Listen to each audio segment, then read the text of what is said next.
ان کی نظر میں وہ قابل حجت نہیں ہے، جی ان کی نظر میں وہ قابل تقلید نہیں ہے، ہوں ان کی نظر میں ان کی کوئی ویلو ہی نہیں ہے، ہوں تو انہوں نے اپنی ایک تحقیق پیش کری ہے۔ جی اگر آپ کو ان کی تحقیق پر اعتماد ہے تو ٹھیک ہے، آپ اس کو مانیے، جی لیکن آپ دوسرے کو مجبور نہیں کریں گے کہ بھائی جو میری تحقیق ہے یا ہوں جو میرا دعویٰ ہے، جو میری ریسرچ ہے، آپ اس کو مانیے، نہیں مانیے گا تو آپ جہنمی ہو جائیں گے، آپ گمراہ ہو جائیں گے، بالکل آپ صحیح، فاسق ہو درست جائیں گے۔ یہ درست مطلب بات کوئی دعویٰ جی۔ ہے؟ اور ایسی نہیں، ایسی کوئی آپ چیز تھی نہیں اختلاف کریں۔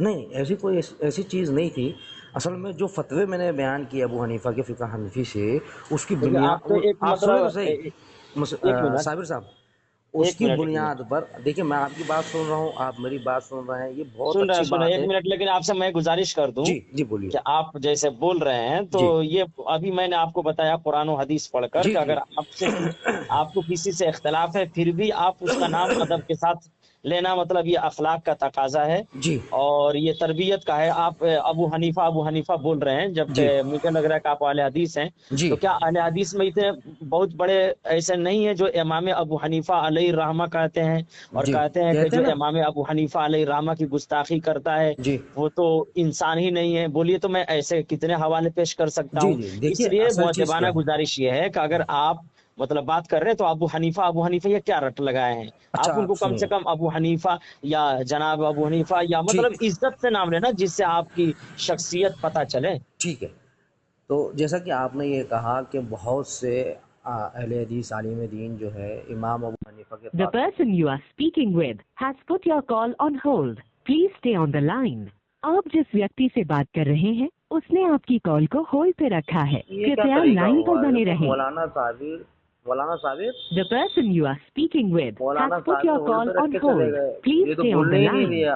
آپ جس ویکتی سے بات ٹھیک کر ہے، میں رہے اپنی ہیں بات اس یہاں نے پر آپ پوری کی کر ہی کال دوں کو گا۔ ہولڈ پہ رکھا ہے، کرپیا میری لائن پر جماعت بنے کے رہیں۔ بہت سے عالم دین جو ہے امام The person you are speaking with has رحمۃ put اللہ your علیہ call اور on دنیا hold. بھر کے Please stay القاب on سے the line. نوازتے ہیں، جیسا آپ کہ جس ابھی ویکتی سے مولانا بات صابر کر نے رہے کہا ہیں اس نے کہ آپ ان کی کی کال کو تحقیق ہولڈ میں پہ عبداللہ رکھا ہے، بن مبارک کرپیا کی لائن تحقیق پر میں وہ بنے رہیں۔ مجتہد نہ ہو، فلانا نہ ہو، ڈھکانا نہ ہو، تو The یہ ان person پر you are حجت نہیں ہوتی speaking ہے۔ تو with has ایسے ہی put your میرے call عالم on دین کو hold. بھی ابو Please stay حنیفہ on کے the بارے میں line. ساری چیزیں نہیں آپ معلوم جس تھی، ویکتی سے بات کر اور رہے ہیں اس نے آپ اسلاف کی نے کال پہلے کو ہی ابو ہولڈ پہ حنیفہ کا رکھا بہت ہے، رد کیا، کرپیا جو میں نے لائن پر 7-8 بنے رہیں۔ حوالے پیش کیے تھے، اس کی بنیاد پر The Abu person Hanifa you are کو کوئی speaking بھی with has عوام ہی put your فیصلہ کر call دے on گی کہ hold. ابو حنیفہ کی Please stay عقل on the line.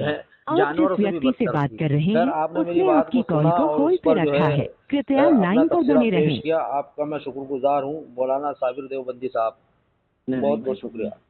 ٹھیک ہے مولانا، جی حضرت، ہولڈ پہ رکھ دیا تھا آپ نے فون؟ وہ ایک کال آ گئی تھی نا، اچھا ضروری کال۔ اچھا، تو میں یہ کہہ رہا تھا آپ سے کہ جیسے کہ ہمارے اکابرین نے امام صاحب کے تعلق سے بہت ساری جو ہے عظمتیں بیان کی، اور آپ نے خود جو ہے اس بات کو تسلیم کیا کہ بھائی مطلب آپ ایسی گفتگو کیجئے نا جس سے یہ اندازہ ہو کہ آپ بھی انتہا پسند نہیں ہے اور آپ بھی زیادہ نہیں، متشدد میں نہیں ہے، انتہا مطلب پسند نہیں ہوں۔ ہاں تو اصل ایسی چیز کیا ہے، گفتگو آپ کریں گے تو پھر اچھا لگے گا۔ آپ کی گفتگو سے یہ جھلکے کہ بھائی آپ بہت زیادہ متشدد ہیں یا انتہا پسندی میں آگے ہیں تو پھر آپ سنیں گے تو انشاءاللہ دیکھیے میں نے آپ کی ہاں بات کو تو سنا۔ پھر آپ سے بات کرنے کا مطلب کوئی فائدہ جی جی نہیں نہ جی جی ہوگا۔ بہتر نہیں اگر آپ کی گفتگو سے مجھے یہ لگ رہا ہے کہ آپ ایک نارمل ہیں، اختلاف کا حق رکھتے ہیں، لیکن عزت و احترام اور ادب کے ساتھ، چاہے آپ ان کو مطلب کچھ بھی نہیں مانیں لیکن پھر بھی آپ کے اخلاق کا تقاضا یہ ہے نا کہ آپ عزت و احترام ٹھیک ہے، میں اور آپ کی ادب کا بات کو دامن نہ چھوڑیں۔ میں آپ کی بات کو تسلیم کرتا ہوں، اور جو ہے اس تعلق سے جو ہے میں جو حسن آپ کے انداز میں، اختلاف ہے وہ اختلاف رکھیے، جی اختلاف یہ لیکن تھا میرا، عزت اور ادب دیکھیے آپ ایک ضرور۔ عالم ہیں، وہ ایک نارمل انسان تھا، ٹھیک ہے، جس سے میری بات ہو رہی تھی، لیکن وہ آپ بہت تو بڑے بڑے، عالم ہے نا؟ نہیں میں عالم نہیں ہوں، میں طالب علم ہوں۔ تو وہ بڑے بڑے کیا ہے؟ چیلنج، سنیے، وہ بہت بڑے بڑے چیلنج کرتا تھا اصل میں۔ وہ کیا ہے، بہت بڑے بڑے چیلنج جو ہے مجھے کرتا تھا، اور اکثر جو ہے اہل حدیثوں کو لان تان کرنا، اور جو ہے نا آپ برے تو الفاظ۔ عالم ہی ہے نا، حیدرآباد کے رہنے والے ہیں۔ میں عالم نہیں ہوں بھائی، ہوں، میں عالم نہیں ہوں، میں ایک طالب علم ہوں، عالم نہیں ہوں پڑھائی میں۔ کر رہے ہیں، ابھی کہاں پڑھتے ہیں؟ میں آپ جیسے علماؤں سے میں سیکھتا ہوں، جیسے کہ آپ نے بہت بہترین بات کی کہ آدمی کو اخلاق کا دامن نہیں چھوڑنا چاہیے، چاہے اس سے کتنا بھی اختلاف ہو، ہے کہ نہیں؟ لیکن کچھ لوگ اتنے شدت پسند ہوتے ہیں کہ ہاں وہ، ہاں، تو وہی تو شدت پسندی اگر ہے تو پھر سنیں تو گفتگو کا صحیح، کوئی نہیں نہیں، فائدہ نہیں ہوتا نا۔ کچھ لوگ اتنے شدت پسند ہوتے ہیں کہ جب ہاں، آپ کو صبح سے لے کے شام تک لوگ گمراہ کہیں گے، کافر کہیں گے، مشرک ہوں، کہیں گے، بدتمیزیاں کریں گے، الٹے سیدھے بہتان آپ کے اوپر لگائیں گے، تو آپ کا اخلاق جو ہے، آپ کے اخلاق وہاں پہ کام نہیں آئیں گے. وہی نا، آپ یہ شدت پسندی، ایک منٹ ہاں میری بات سن لیجیے. جی یہ شدت پسندی ہے، میں بھی سنا ہوں، اتنی جی گالیاں دیتے ہیں، ماں بہن تک گالیاں دے جی جی دیتے ہیں. آپ بتائیے، مطلب اسلامی تقاضا یہی ہے کہ بھائی اگر کسی سے اختلاف کر رہے ہو، ٹھیک ہے، اگر دیکھیے آپ ہر چلو شخص آپ کی نظر میں وہ مولانا مسلم ہی نہیں، لیکن اس کو ماں بہن کو گالی دیں گے؟ میں یا کوئی بھی جی جی ایسا بہتر ہوتا ہے گفتگو میں آپ گالیاں کی دیتے ہیں آپ کی بھائی. بات بہتر ہے، لیکن اصل چیز کیا ہے؟ دیکھو مولانا صابر صاحب، اصل چیز یہ ہوں. ہے کہ ہر شخص اس بات کو جانتا ہے کہ اختلاف کو ختم کرنا، یعنی کہ اختلاف پر بات کرنے کا طریقہ اللہ کے رسول صلی اللہ علیہ وسلم نے صلی بہت اللہ. ہی حسن انداز میں بتایا ہے. ہاں، قرآن میں بھی لیکن تو بیان کیا ہے. جی، لیکن کیا ہے، لوگ جذبات میں آ کر جو ہے جب وہ شکست کھانے لگتے ہیں یا پھر ان کے پاس میں جوابات نہیں رہتے ہیں تو وہ ذاتیات کو ٹارگٹ کرتے ہیں. یہ ڈیبیٹ میں عام بات ہوتی ہے کہ ڈیبیٹ کے اندر ایک دوسرے کو نیچا دکھانا ہی ہوتا ہے نا. ڈیبیٹ کا مطلب ہے کہ آپ کو ایک دوسرے سے بہتر بننا ہے، بہتر جو ہے اپنے آپ کو ثابت کرنا ہے، اور دلائل کے مضبوط دلائل کے روشنی میں اپنا آپ کو جو ہے ثابت کرنا ہے کہ بھئی ہم صحیح ہے. تو اس بنا تو پر آج دونوں فریق جو ہے وہ یہ سمجھتے ہیں کہ وہ دونوں صحیح ہیں اور دونوں اپنی اپنی دلائلیں پیش کرتے ہیں، اسی کو مناظرہ کہتے ہیں. لیکن جب اس میں کوئی کمزور ہوتا ہے نا تو پھر وہ کیا ایک کرتا منٹ ہے. ندیم بھائی، ندیم صاحب ایک منٹ. جی تو آج کل کے جتنے مناظرے ہو رہے ہیں یا ڈیبیٹس ہو رہی ہیں، اس جی سے یہ آپ سمجھ لیجئے کہ اسے ہدایت نہیں ملتی ہے. بالکل. صرف اپنے آپ کو اونچا ثابت کرنا ہوتا ہے جی جی جی اور دوسرے کو نیچا دکھانا ہوتا جی ہے. جی جی انا، گھمنڈ، تکبر. جی چاہے ایک آدمی ہے مناظرہ میں، وہ سمجھ رہا ہے کہ بھائی میں کمزور ہوں جی اور جی میری دلیل کمزور ہے، جی لیکن پھر بھی وہ توڑ مروڑ کر چرب زبانی کی وجہ سے اپنی بات کو صحیح ثابت کرتا ہے جی اور جی دوسرے والے کو نیچا ثابت کرتا ہے. اس بے سے شک. ہدایت نہیں ملتی ہے، بلکہ لڑائی جھگڑا یہیں جی جی بدتمیزی ہوتی ہے. مانتے ہیں کہ نہیں اس کو؟ جی بالکل مانتا ہوں. جیسے دیکھ کہ لیجیے ابھی آپ. میں آپ سے جو بات کر رہا ہوں، ٹھیک ہے، وہی بات جو ہے اگر سارے مخالف لوگ سمجھ جائیں. اہل حدیث کا مطلب ہوتا ہے کہ اللہ اور اللہ کے رسول کی بات کو پہنچا دینا اور ان کو قرآن اور حدیث کی طرف بلانا. لیکن حنفیوں کا جو معاملہ ہے نا، وہ معاملہ یہ ہے کہ ابو حنیفہ کی طرف بلانا اور ابو حنیفہ کے مسلک کو ثابت کرنا کہ یہ مسلک بالکل صحیح ہے، قرآن اور حدیث کے مطابق ہے. اسی چیز کے اوپر کل میری اس سے بات ہوئی تھی. وہی بات، وہ تو ایک نارمل آدمی تھا. میں آپ سے کہتا ہوں کہ امام ابو حنیفہ جو ہیں وہ اپنی کتابوں کے مطابق کیا مسلمان تھے؟ کیا انہوں نے ایسے فتوے دیے؟ کیا انہوں نے ایسے اجتہاد کیے جو شریعت کے مطابق تھے؟ فقہ حنفی جیسے قرآن اور حدیث کا نچوڑ ہے کہ نہیں؟ تو فقہ حنفی کی کوئی عبارت اگر میں کسی حنفی کے اوپر فٹ کرتا ہوں تو وہ میں غلط کرتا ہوں یا صحیح کرتا ہوں؟ کیونکہ یہ تو قرآن حدیث کا نچوڑ ہے نا. یہی چیز میں آپ سے پوچھتا ہوں کہ امام ابو حنیفہ رحمۃ اللہ علیہ کو آپ جو ہے کہتے ہیں کہ وہ مجتہد تھے، ٹھیک ہے. میں آپ سے مطالبہ کرنے کا حق رکھتا ہوں کہ نہیں رکھتا کہ بھئی امام ابو حنیفہ اگر مجتہد تھے تو وہ کیسے تھے؟ کیا حنفی شرائط کے مطابق امام ابو حنیفہ جو ہیں وہ مجتہد تھے کہ مجتہد بننے کی شرائط پر وہ کھڑے بیٹھتے تھے؟ کیا ان کو قرآن آتا تھا؟ کیا ان کو حدیث یاد تھیں؟ ٹھیک ہے، وہی سوال میں آپ سے کرتا ہوں. آپ مجھے بتائیے کہ ابو حنیفہ جو ہیں وہ مجتہد تھے اور جو انہوں نے فتوے دیے وہ واقعی میں قرآن اور حدیث کے مطابق ہے؟ تو میں وہی فتوے آپ کے سامنے پیش کرتا ہوں. بتائیے کیا بتانا ہے؟ کہ امام ابو حنیفہ مجتہد تھے کیا؟ مجتہد تھے. بتائیے کس حساب سے مجتہد تھے؟ مجتہد اجتہاد کو آپ مانتے ہیں نا قرآن و سنت کی روشنی میں؟ باری میں اجتہاد کو مانتا ہوں، لیکن ایک اجتہاد کرنے والے کی ایک علمی معیار ہوتا ہے. ہاں تو علمی معیار ہے، وہ 15 چیزیں ہیں اجتہاد کے لیے.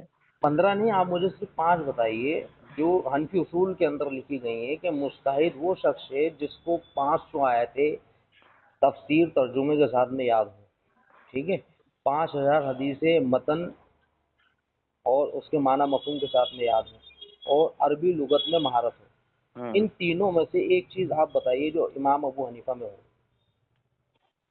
امام ابو حنیفہ علیہ الرحمہ مجتہد نہیں بلکہ مجتہد اعظم تھے، ٹھیک ہے. تمام مجتہدوں کے جد اعلیٰ ان کو مانا جاتا ہے. اور یہ بات امام ماننا، شافعی علیہ الرحمہ.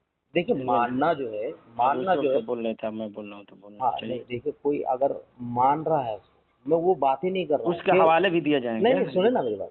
وہ ان کو دنیا کیا مان رہی ہے اس سے کوئی لینا دینا نہیں ہے. میرا سوال یہ ہے کہ آپ اپنی خود کی کتابوں سے ان کی عظمت کو بیان کیجیے. فقہ حنفی سے ان کی عظمت کو بیان کیجیے. سمجھ رہے ہیں؟ دنیا ان کو کیا جانتی ہے، وہ کس بنیاد پر جانتی ہے، وہ تو آپ نہیں مانتے ہو نا. امام ابو حنیفہ رحمۃ اللہ علیہ نے یہ کہا کہ میرے قول پر فتویٰ دینا حرام ہے جب تک یہ نہ دیکھ لیا جائے کہ وہ میں نے فتویٰ کہاں سے دیا ہے، میں نے وہ بات کہاں سے کہی ہے. امام ابو حنیفہ نے یہ کہا کہ میری بات کو دیوار پر دے مارو اگر وہ قرآن اور حدیث کے خلاف ہو. تو اگر آپ ان باتوں کو مانتے ہیں تو تقلید ختم ہو جاتی ہے نا، کیونکہ تقلید کا مطلب یہ ہے کہ غیر نبی کی بات کو بنا دلیل بنا مطالبے کے مان لینا ہے آپ کو. سمجھیں؟ وہ جتنے بھی دنیا کے لوگ ہیں، اہل حدیث ہوں، شافعی ہوں، حنبلی ہوں، مالکی ہوں، وہ ان کی عظمت اس لیے بیان کرتے ہیں، وہ ان کا احترام اس لیے کرتے ہیں کیونکہ انہوں نے وہ حق بات کہی اور اس حق بات پر وہ قائم اور دائم رہے کہ میری بات پر فتویٰ دینا حرام ہے جب تک یہ نہ دیکھ لیا جائے کہ وہ بات میں نے کہاں سے کہی ہے، اور میری بات قرآن اور حدیث کے خلاف ہو تو اس کو دیوار پر دے مارو. اگر حنفی حضرات جو ہے ابو حنیفہ کے فتووں کو جو قرآن اور حدیث کے خلاف ہے دیوار پر دے ماریں گے تو تکلیف ختم ہو جائے گی نا وہاں پر. امام ابو حنیفہ علیہ الرحمہ نے کہا کہ میری بات اگر قرآن و حدیث کے خلاف ہو تو اس کو دیوار پر مارو. بالکل صحیح ہے، 100% صحیح ہے. اسی بنیاد پر آپ سمجھے نہیں، اس بنیاد پر آپ سمجھے نہیں، آپ سنیں نا، اسی بنیاد پر اہل حدیث یہ کہتے ہیں کہ امام ابو حنیفہ رحمۃ اللہ علیہ کی بڑی عظمت ہے. سمجھ رہے ہیں؟ اس قول کی بنیاد پر. ہاں تو انہوں نے کہا ہے نا یہ واحد قول ہے، یہ واحد قول جو ہے اس بنیاد پر ہم ان کا عزت اور احترام کرتے ہیں. لیکن اگر آپ یہ کہیں گے کہ فقہ حنفی کے مطابق ہم ان کا عزت اور احترام کریں گے تو فقہ حنفی میں تو جو فتوے درج کیے گئے ہیں وہ شریعت کو گالی ہے، اللہ اور اللہ کے رسول کو گالی ہے. میں ایک فتویٰ آپ کے سامنے پیش کرتا ہوں، آپ اس کو مجھے تو بولنے دیجیے. نہیں، میں ایک فتویٰ آپ کے سامنے پیش کرتا ہوں. نہیں آپ بولیے، اذان بھی ہونے والی ہے. اچھا ٹھیک ہے، آپ بولیے. کہہ رہے ہیں کہ امام ابو حنیفہ علیہ الرحمہ نے کبھی قرآن و حدیث کے خلاف فتویٰ نہیں دیا ہے. جیسا کہ ان کے نہیں، جیسا کہ ان کے قول سے واضح ہو رہا ہے. آپ مطلب کامن سینس اگر رکھتے ہیں تو ایک طرف جو بندہ یہ بول رہا ہے کہ بھائی میری بات قرآن و حدیث کے خلاف ہو تو اس کو ڈسٹ بین میں ڈال دینا، ٹھیک ہے، بولا ہے نا جی، دیوار پہ مار دو، ڈسٹ بین میں ڈال دو، جی، یعنی وہ قابل شے نہیں ہے قرآن و حدیث کے خلاف ہو. جی، تو کیا آپ اس آدمی کے بارے میں یہ سوچ سکتے ہیں کہ وہ قرآن و حدیث کے خلاف فتویٰ دیں گے؟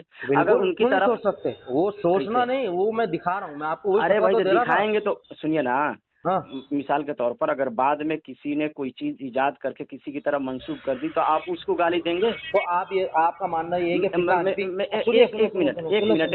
ایک منٹ میں نبی اعظم علیہ الصلوۃ والسلام کی طرف کوئی بندہ غلط حدیث منسوب کر دے تو کیا آپ نبی کو کٹ گھرے میں کھڑا کریں گے یا اس حدیث پر آپ جرح کریں گے؟ یہ بتائیے. آپ کو شرم آنی چاہیے کہ ایک امتی کو نبی علیہ السلام کے مطابق. اب دیکھیے آپ بات کو غلط بات ہے. دیکھیے میں آپ کو فتویٰ نہیں دے رہا ہوں، آپ سنیں میری بات. ابو حنیفہ کا فتویٰ ہے کہ حالت روزے میں کوئی شخص کسی عورت کے دبر کے اندر زنا کرے. یہاں اذان کا ٹائم ہو گیا. اب یہ فتویٰ سن لیجیے، اس فتوے کے بعد میں آپ بتائیے کہ یہ فتویٰ قرآن اور حدیث کے مطابق ہے، ان کی عظمت کی جائے، ان کو امام اعظم مانا جائے کہ نہیں مانا جائے. اتنے بڑے فقیہ ہیں اور فتویٰ ایسا دے رہے ہیں کہ کوئی شخص حالت روزے کے اندر کسی عورت کے دبر میں زنا کرے یا جانور سے زنا کرے یا مردہ عورت سے زنا کرے، ہوا اس کا انزال ہو یا نہ ہو، اس کے اوپر روزے کا کفارہ نہیں. اس بنیاد پر آپ ان کو امام اعظم مانتے ہیں. کیا یہ فتویٰ آپ ڈسٹ بن میں ڈالنے کے لیے تیار ہیں؟ تو آپ کے اس دعوے کا کیا ہوگا جو دعویٰ آپ نے یہ کیا ہے کہ ابو حنیفہ قرآن و حدیث کے خلاف فتویٰ دے ہی نہیں سکتے؟ یہ فتویٰ کس کا ہے پھر؟ تو بولیے. اذان کا وقت ہو گیا، ٹھیک ہے. تو کبھی اذان کے بعد میں فون کروں؟ چلیے ٹھیک ہے، اذان کے بعد میں فون کرتا ہوں. بہت شکریہ مولانا صابر صاحب، آپ نے میری بات کو سنا اور انشاءاللہ لوگ بھی سنیں گے اس کو، اور لوگ انشاءاللہ فیصلہ کریں گے کہ امام ابو حنیفہ کس کی نظر میں عزت کے لائق اور کس کی نظر میں نہیں. ٹھیک ہے، شکریہ، جزاک اللہ. دیکھیے ادب اور احترام کا دامن آپ بالکل، میں ادب اور احترام کا دامن نہیں چھوڑوں گا. آپ سے بالکل بہت آسان انداز میں گفتگو کروں گا. ٹھیک ہے، چلیے.